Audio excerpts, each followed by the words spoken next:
Welcome to K-12 Leaders, What's Next After the Pandemic, part of Leadership Month 2021, presented by the USC Rossier School of Education.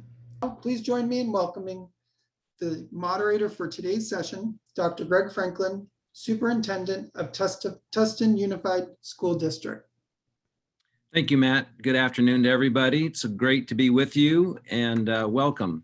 We have a terrific panel today, really four distinct experts that are very diverse in their roles and geographic areas. So I'm really pleased to make their introductions. I'm going to start with Patricia Brent-Sanco, Doctor, EdD from 2016.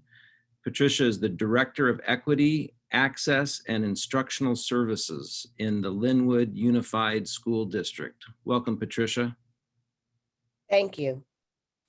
Next, we have Jeanette Chien, Doctor, EdD from 2004, Deputy Superintendent of the San Diego County Office of Education. Hi, good morning, everyone, or good afternoon, I should say. Thank you, Jeanette.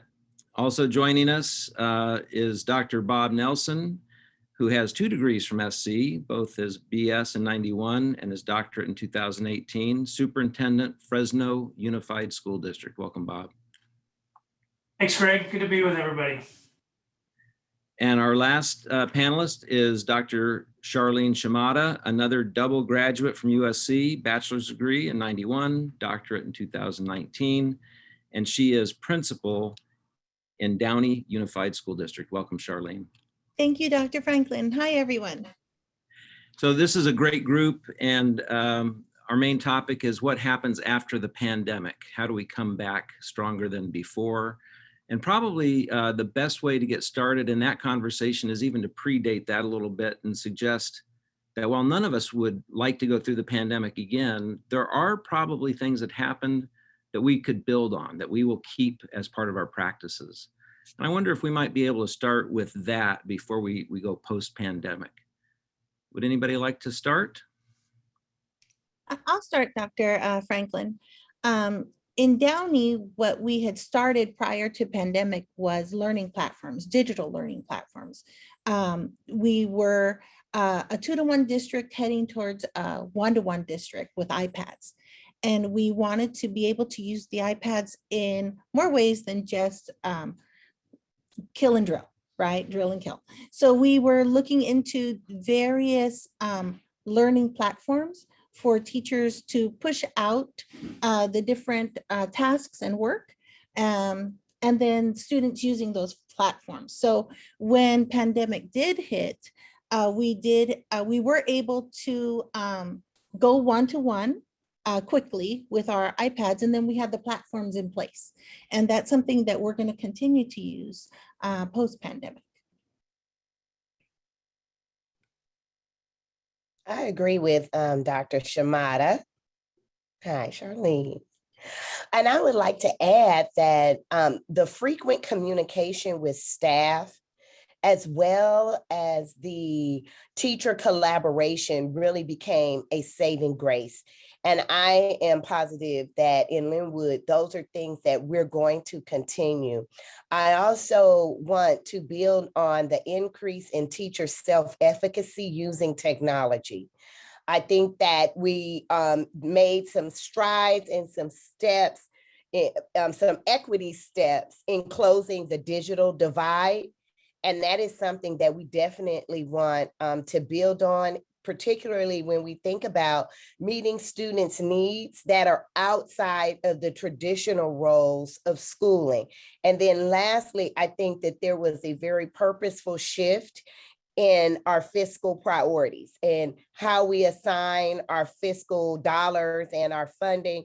And based on the numerous plans that we had to create, we had to take a different look at students' needs outside of academic, but also including social needs, social emotional needs.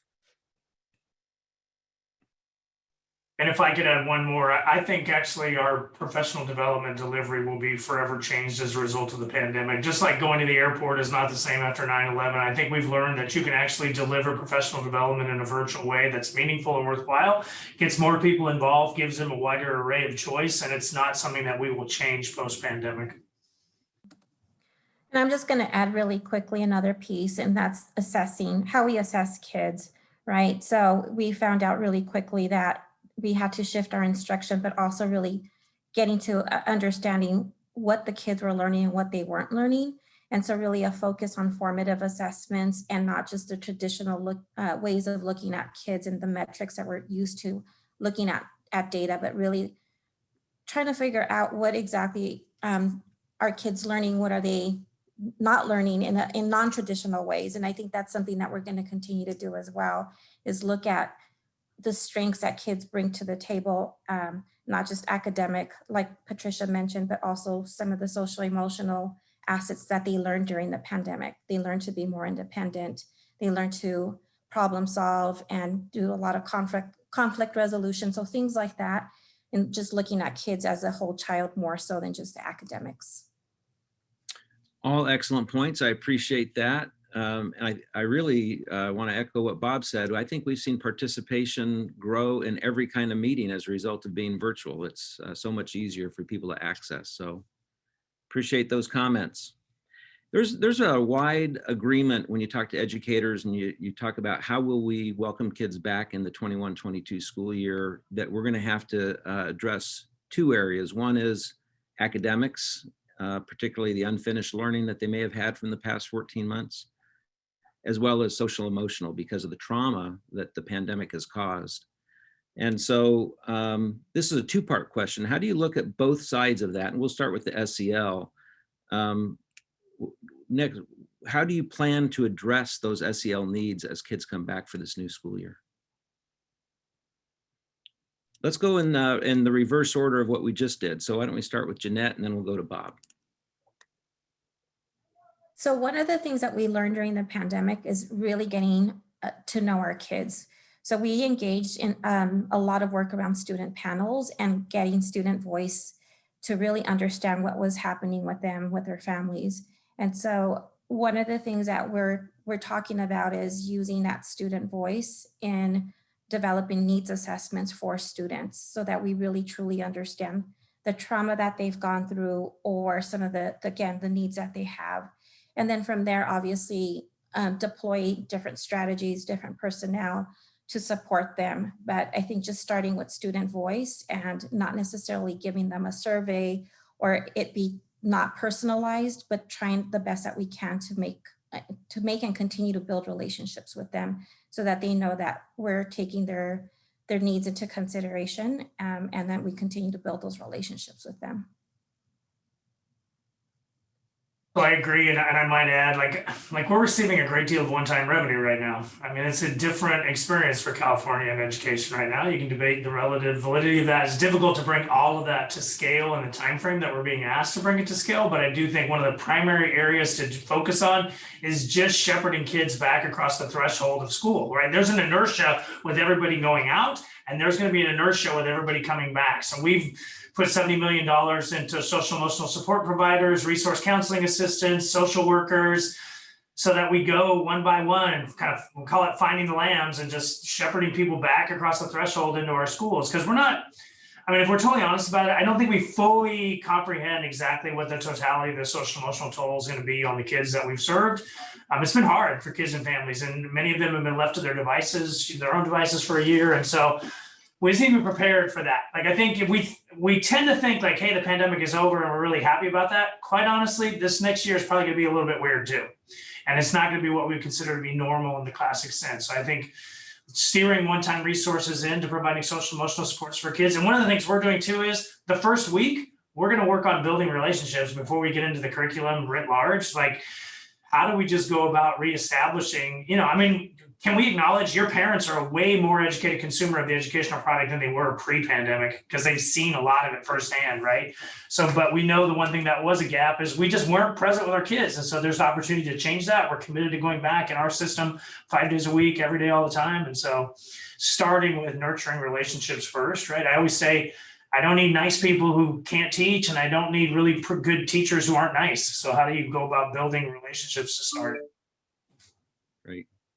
Charlene's got boots on the ground. She, among the 5 of us, is the one who is doing the daily work with students on a campus. So Charlene, can you share with us? Yeah, I would totally agree with that about building relationships. It was just totally always important. And so, you know, we were able to use this Zoom to build relationships with kids as best we could and with the families. That was the biggest part of what happened, is what Bob had said is we had the families in classrooms with us now. And so we learned to build relationships with families in a different way rather than just them visiting school. And so we want to continue that. We want to continue that relationship that we have with the families. We want them to have this higher knowledge that they have about what happens daily in the classroom. We want to continue that with our families. And so as we build our relationships, we still want to be able to use this Zoom access for parents to be able to nurture their child as well as know what's going on day to day like they had been. We can't take this away from them now. They have power now. They know what this is. They want to be part of it. So let's take them and take them as far as we can with it. You know, let's give it to them and include the parents in the SEL process, because together it's a partnership to help their child. They're the first love, the first teacher of their children. And so we can't do it without them. And so in order to help our children, we have to help our families too. And so we cannot deny them also the access that we have to all the extra support that we're getting with all these funds. And so we want to make sure that we're healing families, the whole family, not just the child. Thank you, Charlene. Patricia? Well, from a social emotional perspective, I think that Lynwood is trying to take an all around approach and looking at the students, the counselors, making sure that they are taking a more hands-on microscopic approach to identify students who are struggling, and then to our support staff and our support providers. We also have a social emotional curriculum that we'll be initiating at our middle schools and high schools called Heartbeat, which is a daily check-in. It's not a traditional book on a shelf program, but it incorporates technology and also a daily check-in for students. So I'll be excited to see that roll out as students return. And then in the equity department, we are focusing on a district-wide social emotional focus of each month. So district-wide, there will be, and I'm working with our nurses, with our mental health. We have a health collaborative with 35 partners. And so in working with them, we'll identify what our focus will be, and then information, Lynwood infomercials, all that will go out so that it will be remind people to really take care of their well-being from students, staff, and parents. Really excellent. I appreciate you adding on to the equity piece of that, Patricia. One of the things that we've learned from brain research in the last several years is you can't really separate out the SEL from the cognitive, that the brain doesn't work that way. It melds those two together. And so if you're not addressing both, you're not doing everything you can to move cognition and learning ahead. So thank you for that. The second part of that question is, what about academics? Do you pick up where you left off? How do you loop back? What plans do you have for picking kids up and moving them forward? Bob, would you like to start from the district perspective? One of the things we're doing, obviously, I mean, just from a more time perspective, is we've offered the opportunity to have for 30 minutes additional instruction per day, particularly in language arts and math across the entire system, with the opportunity to systematize that if that's the school's desire and they find a way to do that in a way that's meaningful to get kids caught up. Same thing, expanding in middle school and high school, the traditional period day by a certain number of minutes to provide additional supports. And then similar to what Patricia was talking about on the SEL side, like just acknowledging that our most disproportionately chronically under-resourced groups are African-American youth, special needs youth, foster and homeless youth, English learners. And so how do we provide additional support? So one of the things that, I mean, and providing specific supports in those areas without any equivocation or, you know, lack of acknowledgement, like this is an area we have to do better, like just call it out, declare it, and then try to do better. One of the things we're doing, which is kind of innovative and fun, and it's worked really well, that we started during the pandemic and will continue, is using redesignated learners to mentor early newcomer students and to provide one-to-one support because they're kids and they seem to do well in terms of being regularly connected, providing then that's a paid internship for them so that they're providing those resources. We are going to have, it's going to be different. We will have for the first time, every family that wants comprehensive after school opportunities will have that for the first time ever as a result of those one-time resources. We've never been able to say that before. So that's really powerful. And for us too, we have to lean into, I mean, I don't know what you know about Fresno. We're the most impoverished major urban in the state by far. Actually, 89% of our 74,000 kids are generally make a living wage of $25,000 or less. And so they come 27 percentage points behind before they start kindergarten. And it's hard to close the gap. So for us, we're going to give everybody that wants a comprehensive full day program for 4-year-olds the opportunity to do that. And that's what our focus and interests are right now. That's awesome, Bob. I just wonder if you can share, are you using third-party providers for that, or a combination, or is that all district provided?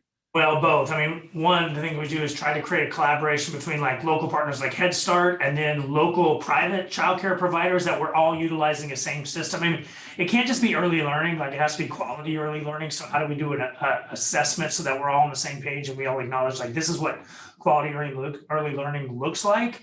And then we're all doing professional development together. So no respecter of persons, like let's bring everybody forward. Let's blur the lines around agencies because we all need to move our kids forward, right? I mean, you can't be 27 percentage points behind before you start kindergarten and then put all your focus on AP and IB and stuff, you know, dual enrollment. Like I got to get kids caught up at the earliest level. So just trying to bring everybody forward and make it a city-wide effort to try and do right by our youngest students. And that involves getting people to trust us with their little kids, because that's not where we are either, right? I mean, that's a process of helping parents like trust us with a 4-year-old. So just being present with the reality of how in an environment where we've been away from school. So it's a heavy lift. I love that idea though, of partnering with community assets that are working on the same thing. That's terrific. Jeanette, would you like to share? Sure. So very much like Bob, we're looking at it as a systemic approach, right? Community, and not just, I think the Head Start and early ed definitely is a way of looking at it, but also our expanded learning that happens after school and really building an alignment between the programs that happen at the YMCA and other places with the regular school day, and just providing students those opportunities. I think one of the things that we've been really intentional about is moving away from language like learning loss or deficit language, right, to really learning acceleration and really looking at what kids learned. And I think that's still important to talk about, because we know that there are some gaps that have been built over the pandemic. But if kids come in with that perspective of like, I'm missing all of these things and how am I going to possibly catch up, we feel that it's going to add to more of the SEL kind of stress that they already have coming in. And so the importance of language, I think, is important.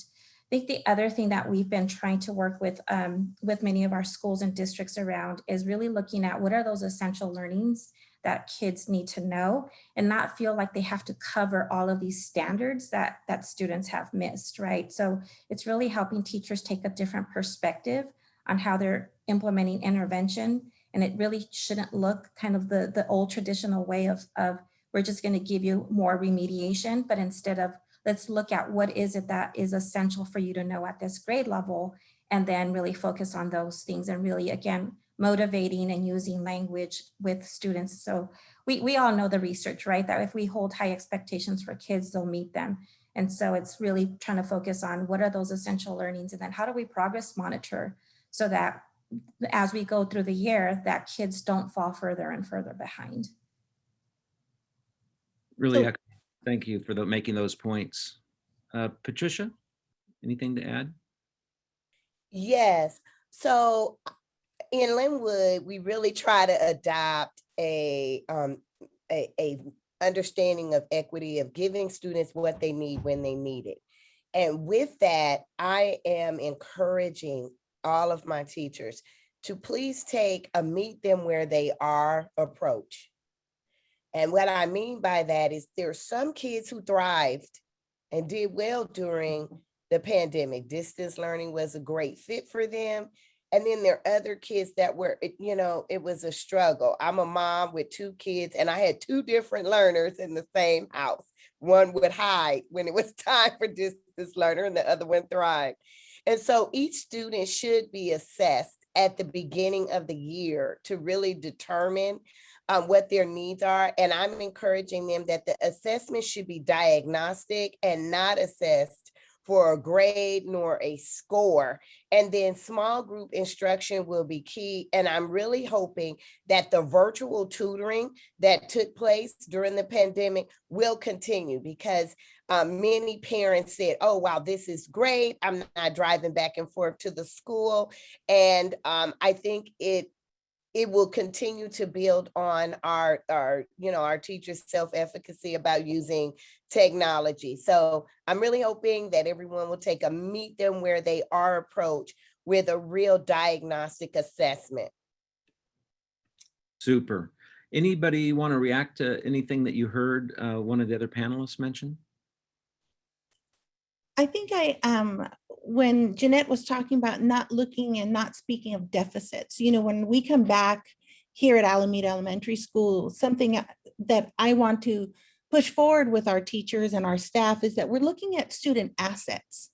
All students come with assets. And so, yeah, we're going to meet them where they're at, but they have assets, and we're going to use their assets to help them. And what I also like us to focus on in the classroom is that first best instruction and being able to challenge students in the class, not remediate.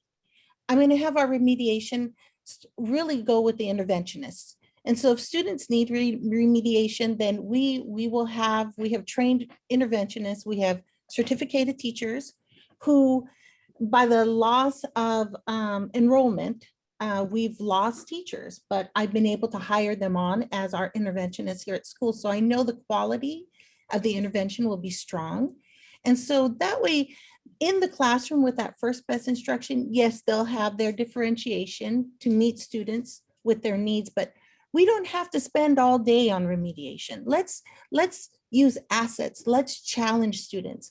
And then those students who, because of what the diagnostic assessment has shown, need skill development or need practice with something, can then be with the interventionist for a small amount of time to get that little push, that little growth that they need.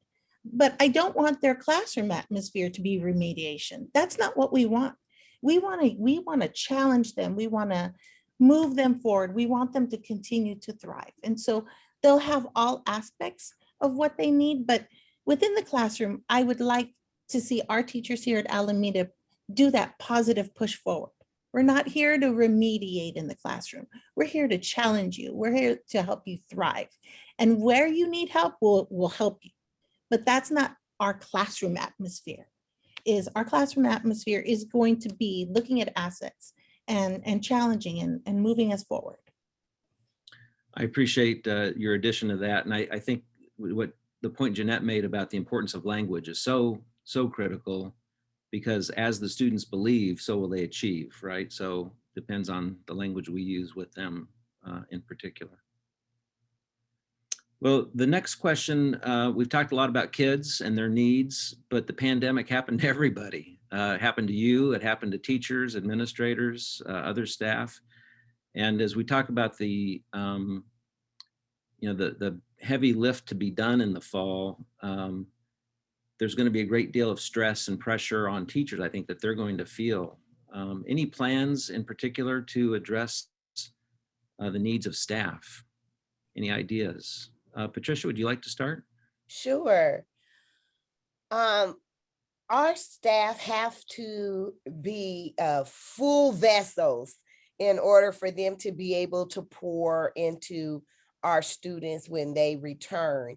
And so in Lynwood, we are planning a Restore, Renew, Rejuvenate Equity Summer Institute featuring Dr. Eugene Hamilton, as well as workshops from Kaiser Permanente, Anthem Blue Cross, our own equity team, and it's going to be, it's just for teachers. I'm really happy. We have over 250 teachers so far who've signed up, and it's going to be virtual. But the reason behind not having the traditional professional development for equity is that we know that they're going to come back into a space where some of them have not been in a year and a half. That alone can raise your level of anxiety and produce a form of trauma. And so we want them to be equipped and ready so that they can then pour all of themselves into supporting and building relationships with students. So during this summer institute, there are going to be workshops on nutrition, on the benefits of sleep, on exercise, on being able to communicate and talk about your feelings, yoga. So we're going to have a variety of things. And then at the end, they're going to be able to have a drive-through. All who participate will come through the drive-through and get a wellness pack. And I guarantee, I told them there's going to be some fun things in the wellness pack. Sorry, no bun cakes, but a lot of other good things, a pedometer, water bottle, and things like that. And then we also keep on regularly inform staff about the LACO EASE program, and then encourage our principals to use staff development time to opening up with, how are you feeling today? How are you doing? Just crucial that everybody feel like they can bring their whole selves to the job, right? And it's all good. Excellent. Jeanette, any response to staff needs? So very much like Patricia, I think, most of our districts are really thinking about like how are we bringing back our teachers in a different way, and it can't look the same. We can't just focus on how are we building your capacity to do better as a teacher and focus on that. It's really about, like Patricia talked about, like the wellness aspect of it. Like, how are you as a human being coming to the classrooms? How are you, transitioning back? And so that's a critical point. And I think the last part that you mentioned, Patricia, is really important, that we just don't do it at the beginning of the year, right? The principal is the leader of the school. And I know I've heard so many positive remarks and comments from teachers to say, my principal took the time to reach out to me periodically throughout all of this, and it really made a difference. And so again, focusing on that wellness aspect of the teachers and other staff is important, but I think it's important that we do it throughout the year, and it's not just a one-time kind of event. That relationship building that we expect for students and teachers to happen also have to happen between teachers and principals, or teachers and administrators at the school site. Because at the end of the day, it's the school is the family that supports one another. That part needs to continue to happen. So those relationship building strategies, events, even things like the things that would happen before a pandemic, where people were celebrated and successes were celebrated, need to continue to happen. So check-ins are critical and I think need to be ongoing. Thank you, Jeanette. Charlene, what's going to happen at your school? Right. So, last year at the end of the pandemic school year, we had our school-based therapists and our psychologists do some staff time with our staff. And it was a check-in. It was a poll of How are you feeling about this? How has this affected you? But before we ended our staff time, it was a question of, what are you going to do post-pandemic? You know, this is going to end. So we were trying to get them to look forward to the future.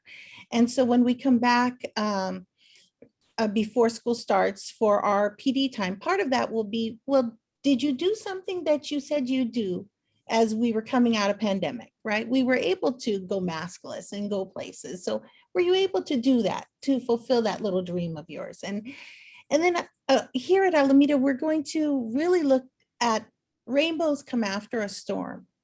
And so we've gone through a big storm, and we'll probably have lots of little storms throughout the year. I mean, we're kind of going through one right now where I know some of my teachers are like, what's happening? What's going to happen? And I don't have an answer. And that's stressful for them, you know. But that we can always find these little rainbows, and these little rainbows are the small little wins that we can celebrate together. And that way we know that this is how life is. And that way we know as adults, this is how life is. There are storms, but there are always rainbows after the storm. Storms never last forever.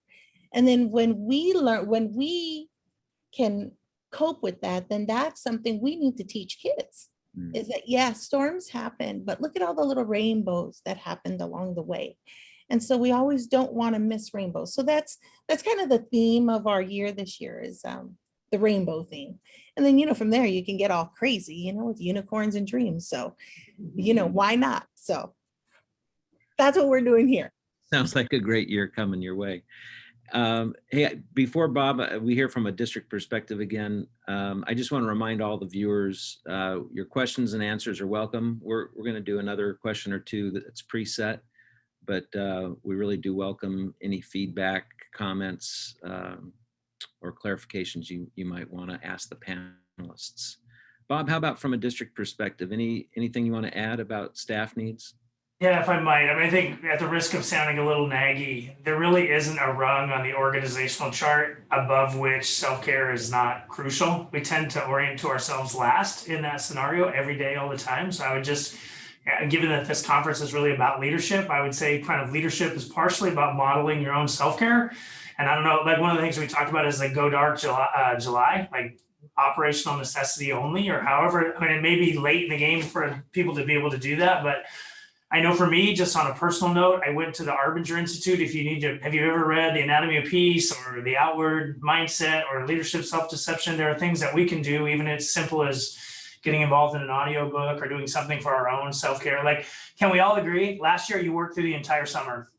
If you didn't take time for your own self-care this summer, you are not going to be your own best self to be present for those people that rely upon us. And so I would just encourage everybody who is a leader in this space to make sure that you're tending to your own self-care. You know, there's this kind of like false idea that somehow if we put ourselves on the tail end of that and we provide for everybody else, that that's sufficient. But it's important to remember that all of us just see ourselves in that humanity and remember that everybody needs to pour from a full cup. So I just, yeah, it's kind of naggy, but I think there's some factual reality there.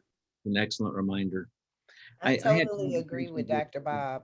Of mine during the pandemic, and teachers were talking about how hard the work was. And I said, gosh, I come around classroom to classroom and it doesn't look hard. You guys are magnificent at managing the technology, the at-home kids, the in-class kids. Tell me more about what makes it hard. And they said, we've never worked so hard and seen so little result. Anybody want to talk about efficacy and rebuilding? Anybody have any thoughts of that? Specifically teacher efficacy. Well, I can start off by, the city of Lynwood was hit so incredibly hard with COVID. We were featured on Rachel Maddow, MSNBC, and according to her calculations, 1 out of every 400 residents passed away. And that calculation, I'm sure, can be updated now, but that was 3-4 months ago, when it's more in the height of the surge. And so that kind of level of trauma and that kind of level of stress in a community permeates through everyone there. And so I was reflecting on the staff needs and the student needs. Lynwood has to take a whole wraparound approach. And it forced us to become partners and delve deep within the community. Because we're a community district, our teachers live in Lynwood. Their parents live in Lynwood. A lot of alumni work in Lynwood. And so our approach had to really have a community engagement lens in order to be effective. And I'm hoping that to piggyback off of what Dr. Bob said earlier, our about 30% of our administrators are former alumni from Lynwood. And so I'm really hoping and really encouraging what Dr. Bob said about the self-care. I'm not sure if that answered your question, but that's where my mind was going when I reflected back to looking at needs from an all-around perspective, and not just, oh, they need A, B, C, D. They need academic. Right. No, I think that is a great response, and it leads right into the last question for the panel. And that's that the pandemic saw a shift in how our schools and districts engage with various community members, parents, volunteers, and others.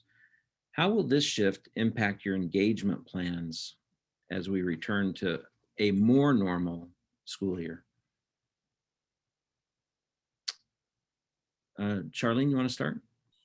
Well, we're hoping that we have our middle school that's very close to us, just down the street. And so we get a lot of the kids from our middle school who like to come and who've gone to Alameda and like to work in their former teachers' classrooms. So we're hoping that we'll be able to just incorporate them as usual because they're students in Downey. With our other volunteers, we're looking at other ways for them to help. We're hoping that our instructional media technician can help with having parent volunteers make videos for kids or read to kids, and then be able to share that through our different platforms. That way they can still feel that they're involved, even though they're not on campus, because right now they're still restricted from being on campus with us. And so we're just looking at various ways of still trying to incorporate Zoom or our Dojo, which is our communication platform, so that we can continue to have our volunteers work with us. We do continue with food drives and things like that, that they can set up where kids can be a part of it and be part of the bigger community without having those volunteers on campus with kids at the time. But it's just a matter of redesigning what they do. They want to help. They want to be part of school. And so we want them to help. We want them to be part of school. We don't want that to stop. So it's just a matter of finding different ways. And we have the technology, we might as well use it. And they have the technology and they might as well use it too. So we're still going to engage with our volunteers and with our community the best we can. Thank you, Charlene. Jeanette, any response to community engagement post-pandemic? Yeah, yes, definitely. So even as we say post-pandemic, one of the questions in the chat is, we're really not post-pandemic yet. How do we mix that into the salad? Go ahead. Sorry. Right. So now when I think about community engagement, I think what Charlene mentioned in terms of bringing more people onto the campus and finding ways for them is important. But I think another really important aspect of it is getting their input and their feedback about what's working, what has worked and what isn't no longer working for them, right? We have tons of plans that we have to write. Unfortunately, that's the nature of some of the work at the district level. But how do we hear people's voice in terms of what's important to them? What's important to not them as parents, but really what's important to them in terms of helping their students, both academically and, as we've talked about, socially, emotionally. So I think just really opening up the doors to our schoolhouses and our district offices to really have a true partnership with our community. And again, not just parents per se, but also industry partners, community partners. We talked a little bit about other community organizations that help and can help with after school, before school kind of instruction. So how do we open up our schools and the educational sphere to really bring in other partners? And again, ask for their input, ask for their feedback, and then ask for their partnership. Because I think what we've learned is that we can't do this alone. And going back to the question of teacher efficacy, I think maybe that's why there's a sense of we're not getting results, because I think many people are feeling like they're having to take this on their own, when really we need to leverage each other. And Bob, earlier you mentioned leveraging community partners for the after school and before school extended learning opportunities. Any other thoughts about community engagement this next year? Yeah, a couple things. One of the things is trying to strive forward. We have a group locally called Cradle to Career. So just trying to talk about academic, social, and health outcomes across our municipality, the county government, the city government, and just making sure to some degree that we lift Fresno as one group. Like when I say Fresno, it doesn't always connote visions of grandeur in the minds of other people. And so like getting Fresno-centric people to kind of lead that work collaboratively together is really key. I will add too, like one tool that we use, back to the idea of like, what will you keep post-pandemic?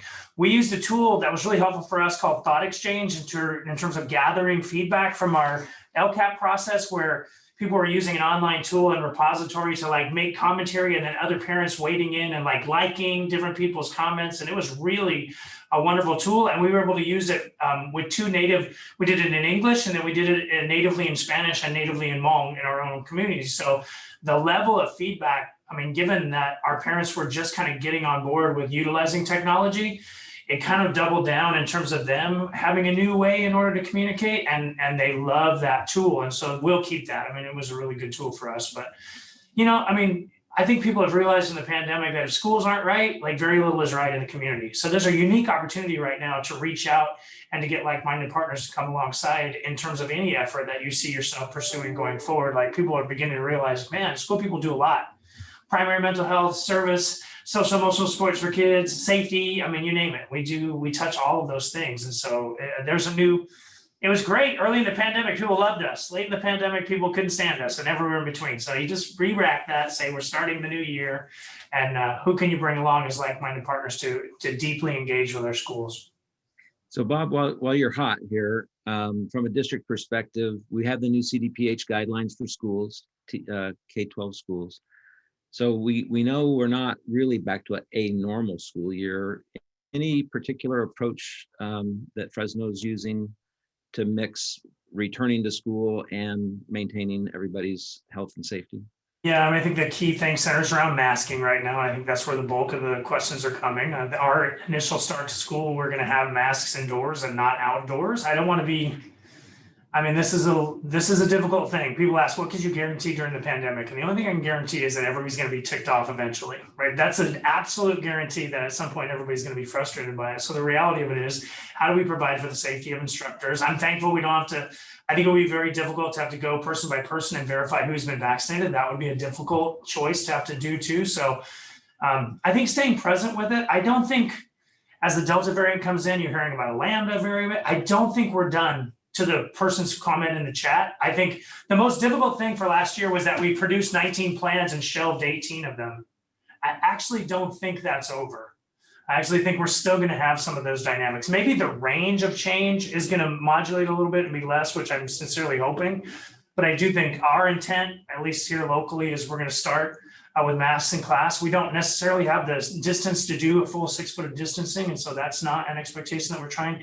We're not doing the robust, we were doing a really robust testing program, which we're not going to do unless it's CIF mandated. And so trying to take kind of a centrist track, but knowing that we can't keep our feet in cement because this thing invariably could change, right? And so that's been the hardest part. Like, who's in charge? Who sets the guidelines? Who are you listening to? Which guidelines are you leaning forward on? But I think the more you communicate that to parents and the complexity of what it means to do school in a pandemic, I think is probably the best course of action. Like bringing them into the schoolhouse and helping them understand what those factors are that cause us to go a different direction. It's hard. I mean, these are not easy times to lead. Thank you, Bob. Patricia, did you have any thoughts you want to share regarding community engagement in the post-pandemic? So I agree with what you said earlier, Dr. Franklin, about how the virtual attendance, having meetings virtually really boosted attendance for parents and even with some of our staff members. So that's something that we're going to definitely keep as an option. We may have some in person, but definitely, because you can log in from your phone, you can log in from your car, and it's just a higher level of engagement. And then more parents are apt to respond to digital forms and digital response questions via their phones. And so that's something that we're going to continue with our Aries Connect, our surveys that are more accessible, Google Forms that are more accessible with students' forms. And then with our foundation, we have a director, a Lynwood Unified Lynwood Foundation, and our director is Elsa Chagoya. And they have really taken that community engagement to the next level in terms of having it be reciprocal with our partners. What can we do to support you? And here are the needs of the school district, from the city council to local churches, to businesses, to sponsoring community fun events. Sometimes we just need to get together and have a good time. So we have like a virtual magic show for all of the community. So those are the things that we have going on so far. Excellent. I'm going to start picking some of the questions that have shown up in our chat, and maybe we can respond. I think a key issue in this past year has been engagement, particularly for our distance learners. I hear teachers talk about how challenging that is. Any thoughts about particularly engaging students as they return? Any particular strategies anyone would like to share? I think here at our school, the big thing is going to be building those relationships, making sure that we build good relationships. The Theodore Roosevelt saying how he knew this back then, people don't care what you know until they know that you care. And so I think that's where we're going to start is, like Bob said, we need to build relationships first. We need to make sure people know that we care about you. We care about your child. We care about your family. We care about your situation. And with all that, then hopefully as we re-engage, then they'll get to know us. We'll have that reciprocated relationship building. I get to know about you, you get to know about me. And then as we're in the classroom together, I can then find ways to challenge you in the classroom academically. And parents love to see their students challenged, and succeed. They love to see the small wins. They love to hear the small wins. And so it just becomes this cycle, this relationship cycle that just keeps building. And so that's how we'll start, is with specifically building these relationships. And I know that there's a question about re-engaging special ed students, especially those with ED. Again, it's about relationships and knowing that they know we care, because people know who's fake. They know fake and they don't want fake. They're tired of fake. And so we need to be genuine. We need to be honest. We need to be genuine. And I don't know, Bob, you got a shout out about your transparency and your communication, so they know you're not fake up there in Fresno. Keeping it real in Fresno. Let's talk about special education. Our most vulnerable learners, they're also learners who have the most difficult time learning. Any special plans for your special education departments? Yeah, for us, I mean, honestly, for us, that's probably the least attributional identifiable demographic. Like nobody would say right now, like I'm not trained to deal with Hmong kids or Black kids, but they will say if I put an autistic kid in their class, I'm not trained to deal with him or her. So, and that's not just a general education reality, right? The reality in our system is that generally our special education folks place kids into general education, and so we are having a comprehensive effort around providing a substantive and meaningful general education inclusive environment for every kid on a daily basis. That's a big thing to declare, and a much harder thing to actually implement, because it really is about changing people's mindset around, am I attributional around this kid? And we're saying, well, I don't need you to fix him or her, but I need you to care about him or her and to engage with them in a meaningful way. So, I mean, honestly, it's trudging straight uphill. I understand that. I mean, I understand that it is frightening to engage with students with whom we have not been, we believe, to be adequately trained. So, but I think ducking that issue and letting that not be the factor is not an acceptable thing too. I mean, for me, it's a little bit of a mission. I have a son who has spastic quadriplegic cerebral palsy. Our reality is such that if people don't know what to say when they see him, they say nothing.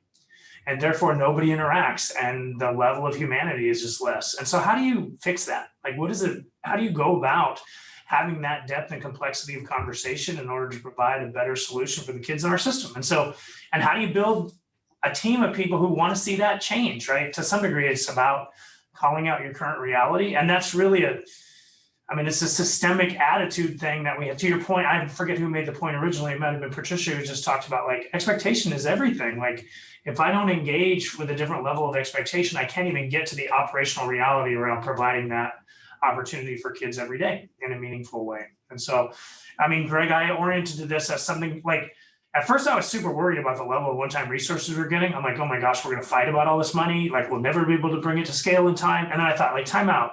You're a superintendent who has the opportunity to do things that you believe to be seminally important, and you have the funding to do it. What would you do?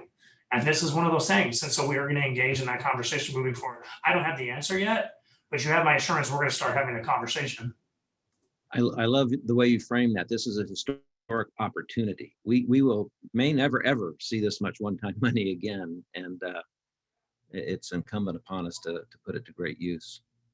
Any other reflections or reactions to our special needs students and meeting their needs when they come back? Then why don't we go to technology? Several of us mentioned technology as a thing that will stay with us, either whether that's Zoom or other things. Are there any particular plans to continue to build the one-to-one technology capacity that we have now into the instruction going forward? I see Charlene nodding her head. Do you want to share how you're going to do it at your school? So we're a one-to-one district now. And it's been a plan for a while, but watching this take effect during the pandemic and watching our fifth graders go off with their iPads from our elementary school to their middle school and not saying, hey, those are our iPads. No, they're not our iPads. They're not my school's iPads. They're that student's iPads. And so we're looking at it that way. This is their technology. This is not my school's technology. This is their technology provided by our district. So I know that's been a big help for families. We've been able to work with some companies in and around Downey to help with if the technology breaks, so they can buy an insurance program with us. And so if technology breaks, then they don't have to pay for it. That's still something we're working on. There's a little bit of inequity in that because of the cost factor of it, but we're working on that right now. But everyone with one-to-one is doing a great job. And, I want to just go back to a little bit about the special ed question. Yeah, I think the biggest part of what I know we do here with our special ed population is listening to them. Jeanette had talked about voice, and many of our special ed students don't really have the typical voice. So maybe they speak out with their behavior, or they speak out with their coloring or their singing, or different ways that they use their voice, or different voices that they use. And technology has been part of that voice for them. So I'm glad that they all each have their own device also, because then we can hear their voice. It may not be words, but we have to make sure that we're listening to their voice too, and however it's coming across. So what we've seen our preschoolers do with technology has been great, because a lot of them don't have words to use right now, but they have their technology. And so it's been a powerful tool in their hands. So we're glad they all have it. Thank you, Charlene. Any other ideas or specific instructional strategies or approaches that anybody's taking with all the technology in the hands of kids? Well, one thing that Lynwood did that I felt was really effective is they hire digital coaches for all of their school sites, because you don't know what you don't know, right? And so we hired the digital coaches to guide our staff into what some of our teachers considered the unknown. And so they're here to stay. And then our district digital coaches have created a fabulous platform using Flipgrid, Pear Deck, all of Clever, all of the technology apps and resources, and then a digital handbook for teachers that walks them through. Here's how to use these, here's how to try new things. And so I'm really excited to see that being carried over into continued in-person instruction. Great. My observation just is in alignment with what you guys are talking about. If you don't keep it about the pedagogy, the technology doesn't really make a difference. So it's all about the teaching and learning. Correct. You have to have that curricular focus, and then understand, how am I going to dissect this large standard and then incorporate the technology to make the standard come alive. Great. One question in the chat talks sort of in reaction to the tutoring. We're all doing a lot of tutoring, or I think Charlene used the word interventionists, that you're going to have do that. What about a tracking system? And how do you make sure that the intervention or the tutoring hits the target of what the student needs? So with our interventionists that we've had already, and our tutoring that we've had already, we've had goal setting. So the student comes in, the interventionist tutor knows the need, and then talks with the student about, this is our goal. We want to get to this place in 6 to 8 weeks. Let's see what we can do. And if you get to this area and you do this in 6 to 8 weeks, then we'll talk about where we go from here. And so we've been doing that in the tutoring and intervention process for a while now. And so we think we're pretty good at it. And so it's a matter of, again, meeting them one-to-one with their need, and then going from where they're at and being honest with them. We're totally honest with the kids. You know, this is what you're lacking right now. Let's see what we can do in 6 to 8 weeks to get you to build your skill. And we have to just learn more skills. And sometimes they build one skill and then they may need another 6 to 8 weeks to build another skill. You stick around for a little while. Sometimes you don't. Sometimes you just, okay, your skill is built. Now you go use your skill in the classroom. So we have been doing that for a while now, and it's been working. What we've noticed though is, I think Bob mentioned it, that some kids just come in without a lot of asset, and so you have to build their capital gains, and it takes a little while longer to build their capital gains, and to help them build their asset pool, and so it just takes a little longer for some of our kids, but for the most part, we want to just get them in, get them out as quick as we can, so that they can enjoy the benefits of their skill and see the benefits of their skill. Sounds like an individualized learning plan Yes. for those kids. Yes. Keeping track. Yeah. Very good. Well, I think the questions, we've pretty much touched on the ones that have shown up in the chat room. We might be a little bit ahead of schedule by a bit, but I'm wondering if anybody'd like to share any additional comments or thoughts on going forward. If I might add one thought just briefly about, sorry, Jeanette, go ahead, sorry. Oh, go You're ahead. fine, Bob.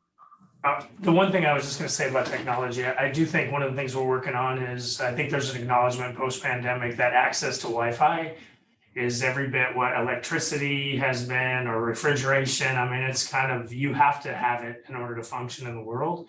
So it's another opportunity to like partner with your community and other districts around you, as well as local providers, to make sure, like, one of the things we started doing is buying up Wi-Fi bandwidth to actually have a Fresno unified, like if you are our student and you are in the footprint of that school, you have access to Wi-Fi every day, all the time. I do think that is the post-pandemic change. And that is our obligation. I agree with you entirely, Dr. Franklin, that technology unto itself is a loser's game, right? It's good pedagogy that is really the structure supported with technology. And to Charlene's point, like, we're not taking technology out of the hands of kids. We were not one-to-one pre-pandemic. We put 78,000 devices on the street in the last school year, but they're never getting out of the kids' hands anymore. And now we're trying to figure out, like, how can we provide the infrastructure as a city and a community to go the distance? Because I do think this is kind of the new, like, post-pandemic reality, is how do we have the universal Wi-Fi? Thanks, Jeanette. Sorry to barge in. I just want to say real quick, Bob, I think you're right that that'll become a civil right, actually, in our state and our country, the access to information. It's really important. Jeanette. No, I was just going to add, we were talking a little bit earlier about engagement. And I think one of the things that we've been hearing loud and clear from our student panels is they're saying we want to see ourselves reflected in the instruction and the curriculum that is put in front of us. And I think that's another shift that, and again, I know a lot of teachers don't have necessarily the training to do that quite yet, but really thinking about that cultural responsive type of teaching and learning that needs to happen in the classroom, because what we're hearing from students is we need to see ourselves in the curriculum, and it needs to be meaningful to us. And some of the things that we're learning, you know, we're memorizing dates and those kinds of things, and it's not really helpful. So help us learn things that we're going to be able to apply later on in the future. And so I think that's another piece of this, is that, you know, when prior to the pandemic, there was a lot of really great things happening in classrooms, but we also know that there was a lot of things that weren't necessarily working for all kids, right? And so when we talk about going back to normal, normal wasn't good enough for everyone prior to the pandemic. So how do we create a new normal?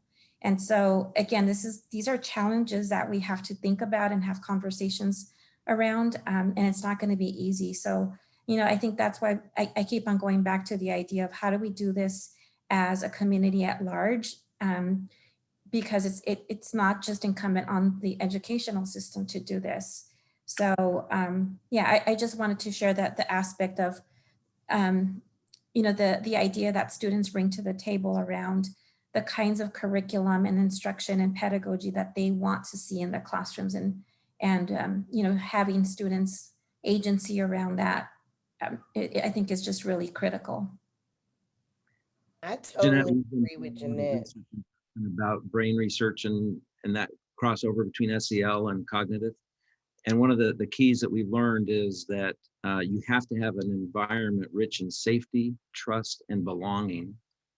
And then the question is, how can you have those things if you're not recognizing the whole student, their culture, their language, their family background? I think what the point you just made rings so true to me. I appreciate you bringing that up. Patricia, I'm sorry to interrupt. Oh, no, you didn't. I just completely agree with Jeanette. And one of the things that we stole from San Diego County Office of Education after they stole our superintendent, Dr. Paul Gothel, was their student forums. And what came out of the student forums was a need to have a more inclusive curriculum. And so we formed a stakeholder group, the Equity Curriculum Inclusion Task Force. They made up of parents, students, and staff members.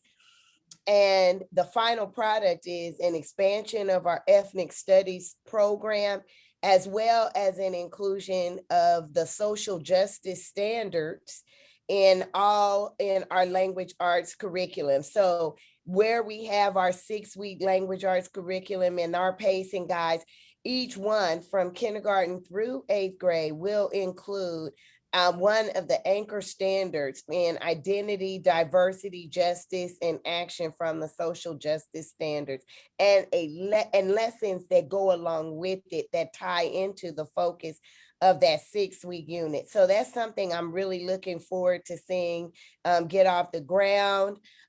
We had a team of 25 teachers working this summer to create the lessons that align with the pacing guide. And they're gonna be our front runners in presenting that to the teachers in August and September. Awesome. Other final thoughts or comments? Well, I want to say how proud being with you makes me of not just being an educator, but being a Trojan. You guys really are rocking it and making great things happen for students. I want to say how impressed I was, not just with your expertise, but really the wisdom about some of the things that you're working on, and the passion that each of you speaks for kids, the people who are doing that important work with the kids, the teachers and staff, and really the entire family of those students that we serve. I'm leaving with a new to-do list. I got to go figure out how my teachers are going to get access to yoga and other things like Patricia's. So I appreciate all of you. Matt, I'm going to turn it back to you. Thanks so much. Great, thank you. Thanks, Greg. Thanks for moderating today's important and timely discussion. And thank you, Patricia, Jeanette, Bob, and Charlene, for sharing your insights and examples of the initiatives in your schools and districts. I know today's attendees appreciate those insights that you shared. As I mentioned, a recording of today's session will be sent via email, along with the contact information for our speakers. And for the recording, please feel free to share that link with any colleagues who were unable to attend today's session, as I think a lot of great valuable information was shared. I want to thank everybody for joining us today. Wish you all a great rest of your day. And as always, fight on.